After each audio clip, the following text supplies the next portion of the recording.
Van Gogh is the master of color and emotional brushstrokes, but he had some technical mistakes in his landscapes that may be killing the depth in your paintings too. I know these mistakes well because I've made them too. I have a landscape painting that's been sitting on my shelf for 10 years because something was wrong with it and I didn't know what. I didn't have the language to explain it until I looked at it through a value lens. The enemy that we're fighting today is that cardboard cutout, where it looks like the foreground where you're standing and those mountains that are set 40 feet back look like they're exactly on the same plane and they look like they're right in front of the viewer. I'm going to be putting Van Gogh in the hot seat and pretend like he is one of my students and do a full technical critique of his work. I'm going to cover how to squeeze your value accordion to push those mountains 50 feet back in the distance if you want to, how to escape the outlining trap, and show you a master artist that did this so well that you look at his paintings and you can feel the mist of the mountains in your lungs. All right, we've got the laptop out, we've got Photoshop up. We're going to go through Van Gogh's Wheatfield with Cypresses. There's a couple of things that I think about when I take a look at Van Gogh's work. Obviously, he's got a very unique style. And so why would I want to change that? I don't want every artist to look like my work, and I don't want every artist to look the same. So when it comes to his expressive brushstroke, we're not going to be touching that today whatsoever because it's a part of the magic of what Van Gogh created. Now, one of the things I want to mention here is that I think intent is really important, especially when providing any kind of a critique of a painting. The reason that I wanted to talk about distance today is because there's a few key indicators that Van Gogh was attempting to create distance in this painting. One of the key things that I see here is that he turned these hills, which are the furthest thing from the viewer, into blue. And what that is that's reflecting the color of the sky, which is a technique in order to create distance. So that's why I wanted to take a look at value and how Van Gogh could have further increased the distance in this painting by using value and not simply color. When I take a look at values, one of the first things that I'm going to do is I'm going to turn it into black and white. I'm going to split this painting up into a couple of different sections. We're going to look at 3 different planes of field. So we're going to take a look at the foreground, which I'm going to include this wheat field and this grass up at the top here. I'm going to take a look at this mid section, which is these trees and a little bit of these bushes and these cypress trees. And then we're going to take a look at these mountains or these hills in the background. And we're not going to be touching this sky today. So now when painting landscapes, I want you to think about your value range as an accordion. The grass that you're standing on, wherever it is that the viewer should be seeing, whatever's closest to them, that foreground, this is where we want to stretch that accordion really wide. This is where we want to create that nice sound, that nice drawn out sound, a little bit of drama. We're going to stretch out that value range. This means that our shadows are going to be darker, our lights are going to be a little bit brighter. We're going to have a lot more range of values in anything that's in our foreground. And as we recede further into the distance, we want to start to compress that accordion and we want to bring those value ranges in so that our shadows aren't as dark, our lights aren't as bright, and we start to get less and less value variation as we move further and further away. Now this is going to happen because there's a lot of distance between me, where I'm standing as a viewer, and those blue hills in the distance. There's a ton of miles and miles and miles of dust and particles in the air that's reflecting light. And as more light is reflected, the further and further away something gets, because more and more dust is in that atmosphere, the values are going to become much more compressed because they're sitting through a haze of dust that's reflecting light from the sky everywhere. So that's why as those hills recede into the distance, the value range gets shorter, the shadows become lighter, the lights become a little bit duller, and they start to have a haze over them that really matches the sky.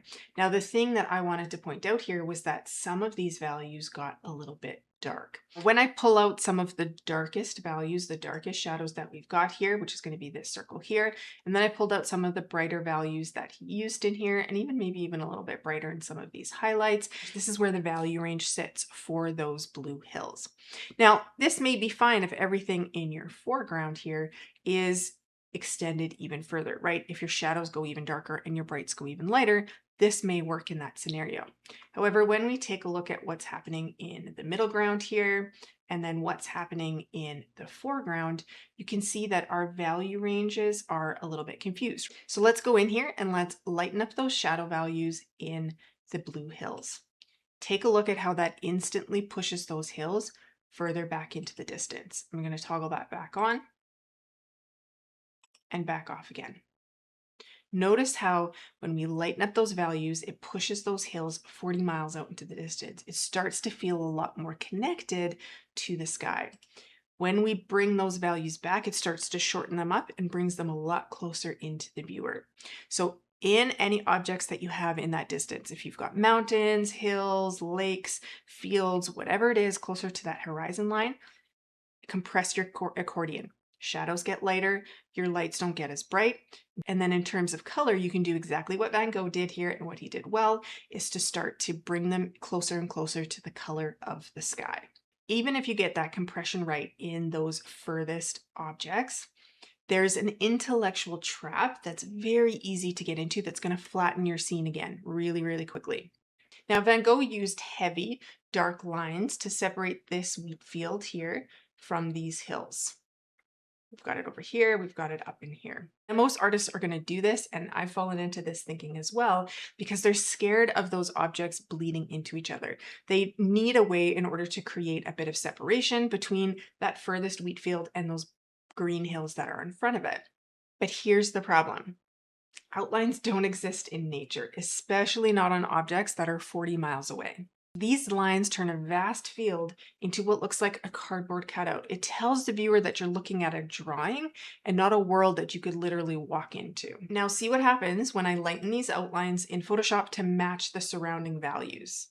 That air is finally circulating between those planes. The furthest hills in the distance there that are blue start to separate away from those fields. The fields start to separate from the green hills that are in front of it, and we start to get this sense of distance. So now that that background is starting to recede from that middle ground, we're starting to see the conflict between this middle ground and the foreground for attention. Now, before we resolve that conflict, we need to see why a technical breakdown like this is the fastest way to save your next painting. Now, I want to show you the painting that sat on my shelf for over a decade. I spent over 20 hours on this. I knew that it was flat, but I kept upping the contrast everywhere, especially in this middle ground, because I was afraid of losing the detail. Everything kind of became a mess of flat shapes. My foreground and my middle ground, they were screaming the same volume. And I realized that depth isn't about adding more detail. It's about the discipline of compressing your accordion to make things move closer and further away. Van Gogh is making the exact same mistake here. Take a look at these trees in this middle section here in terms of those values. These are some of our darkest values. These are some of our lightest values on the trees. In the bushes in here, he's compressed that value range in terms of light and shadows on these bushes. There's not much of a distinction between these values and the light values here. So what has he done in order to create some separation? He's gone in and started to outline, relied on outlining rather than using values to create form. Going to get rid of those outlines. Notice here how I've just lightened this up a little bit and darkened up the back end here to show where we've got light and shadow. I'm going to bring in some shadow values. Notice how I just went in and I darkened up. I lightened up some of the shadows on these cypress trees, and then I darkened some of the shadows on these bushes just to bring them into that range. So we've got a distinction here between light and shadow. Notice how that instantly gives this area form. We can see that this is now 3D shapes rather than simply flat. Now, the next thing I'm going to do here is I'm going to go in and I'm going to lighten up these trees just a little bit. We've got some dark shadow values that are happening on the lit side of the trees. So I just wanted to bring in some light just to bring that form, that illusion of light and shadow, to make it a little bit more clear. Finally, we're going to move into the foreground, into what's closest to the viewer. The wheat field here at the very bottom. If the value range here is very similar to what's happening in terms of the mid-range, or in this case, what's happening in the background, take a look at when I drop this into grayscale, you can notice that the darkest shadows are kind of down in here. They're here in the foreground in some of this grass, but the brightest lights are really not that different from what's happening in the background. Because these objects are actually what's closest to you as the viewer, their value range is not going to be as compressed because there's not as much atmosphere standing between you and this wheat field compared to how much atmosphere there is sitting between you and those blue mountains in the distance, or hills. I live in the prairies. These feel like mountains to us. So what we need to do here is we need to stretch out that accordion to increase the value range here to make it come closer to the viewer and to start to push those cypress trees and those blue mountains even further into the distance. As I go in here, I'm going to add a little bit of shadows into these stalks. It's already starting to bring that a little bit closer to the viewer. Now we're going to go in and we're going to, again, darken up some of these shadows in here, but it doesn't quite feel like enough. If I toggle this back into grayscale, you can see again here, we're still very similar in terms of value to the background as we are in the foreground here, and that shortens up that distance.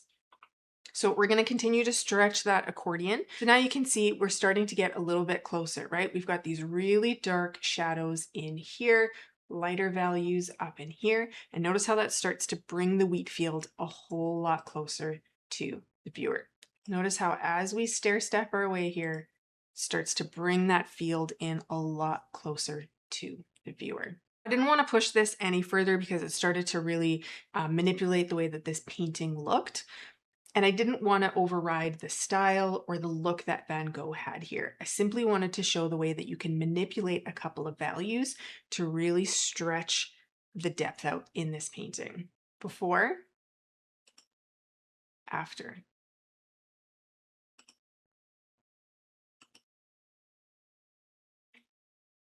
Now there's a couple of things that we could definitely tweak. I think those cypress trees are really, really dark and lightening up those shadows even further.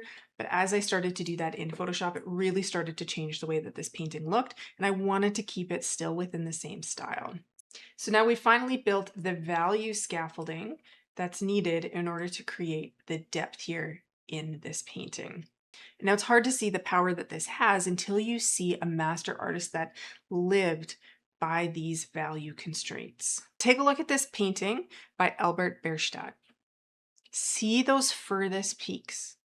Notice how they're squeezed so tightly in terms of their value that they almost vanish into the sky. Notice how it matches the color of the sky. Now take a look at the foreground stone. The accordion is stretched here. Look at these trees here that are sitting on this side of the bank of the river. Notice the dark, dark, deep shadows and the bright lights that we have in these rocks. Notice how that brings the viewer right to that's where you're standing. You know that you're standing on this side of the river. The accordion is stretched to its limit. And then as we move through the painting and get further and further away, notice how that value range starts to compress. Now, what is the value of this? You aren't looking at a painting anymore. You can feel the stone, you can smell the trees because you aren't looking at a painting. Instead, you know exactly where you stand in this scenery. You can imagine yourself walking into this world. If you want to see how you can apply the same colors and values that Bierstadt did by doing a color study of his work, you can go ahead and check out this video next.